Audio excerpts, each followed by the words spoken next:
মোহাম্মদ সাল্লাল্লাহু আলাইহি ওয়াসাল্লামের জীবনের শেষ মুহূর্ত। মাত্র 2 মিনিট চাচ্ছি সবার কাছে, এড়িয়ে যাবেন না। মোহাম্মদ সাল্লাল্লাহু আলাইহি ওয়াসাল্লামের জীবনের শেষ মুহূর্ত চলছে। হঠাৎ সেখানে একজন লোক এসে বললেন, সালাম, আমি কি ভেতরে আসতে পারি?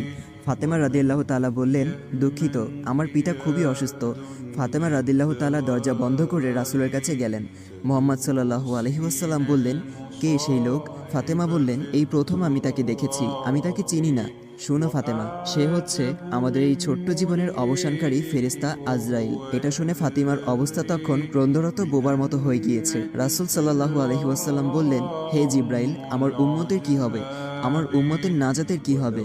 জিব্রাইল আলাইহি ওয়াসাল্লাম বললেন, হে রাসূল, আপনি চিন্তা করবেন না, আল্লাহ ওয়াদা করেছেন আপনার উম্মতের নাজাতের জন্য। মৃত্যুর ফেরেশতা ধীরে ধীরে রাসূলের কাছে এলেন জান কবজ করার জন্য। মালাইকাত মাউত আজরাইল আরো কাছে এসে ধীরে ধীরে রাসূলের জান কবজ করতে থাকলেন। পাশে দাঁড়িয়ে থাকা জিব্রাইলকে রাসূল বললেন ঘোঙ্গানির সাথে, ও জিব্রাইল, এটা কেমন বেদনাদায়ক জান কবজ করা। ফাতেমা রাদিয়াল্লাহু তাআলা তার চোখ বন্ধ করে ফেললেন। আলী রাদিয়াল্লাহু তাআলা তার দিকে উপর হয়ে বসলেন। জিব্রাইল তার মুখটা উল্টো দিকে ফিরিয়ে নিলেন।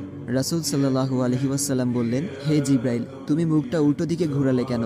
আমার প্রতি তুমি বিরক্ত? জিব্রাইল বললেন, হে রাসূলুল্লাহ, সাকারাতুল মাউতের অবস্থায় আমি আপনাকে কিভাবে দেখে সহ্য করতে পারি? ভয়াবহ ব্যথায় রাসূল ছোট্ট একটি গঙ্গানি দিলেন। রাসূলুল্লাহ সাল্লাল্লাহু আলাইহি ওয়াসাল্লাম বললেন, হে আল্লাহ, সাকারাতুল মাউতটা মানে জান কবজের সময় যতই ভয়াবহ হোক সমস্যা নেই, আমাকে সকল ব্যথা দাও, আমি বরণ করব, কিন্তু আমার উম্মাকে ব্যথা দিও না। রাসূলের শরীরটা ধীরে ধীরে ঠান্ডা হয়ে আসতে লাগলো। তার পা বুক কিছুই নড়ছে না আর।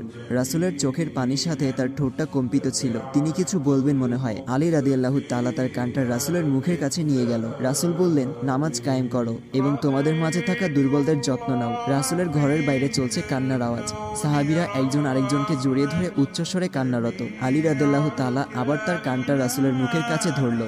রাসূল চোখ ভেজা অবস্থায় বলতে থাকলেন, ইয়া উম্মতি, ইয়া উম্মতি। আল্লাহ আমাদের সবার মাঝে বুঝদান করুন। ভিডিওটি ভালো লাগলে অবশ্যই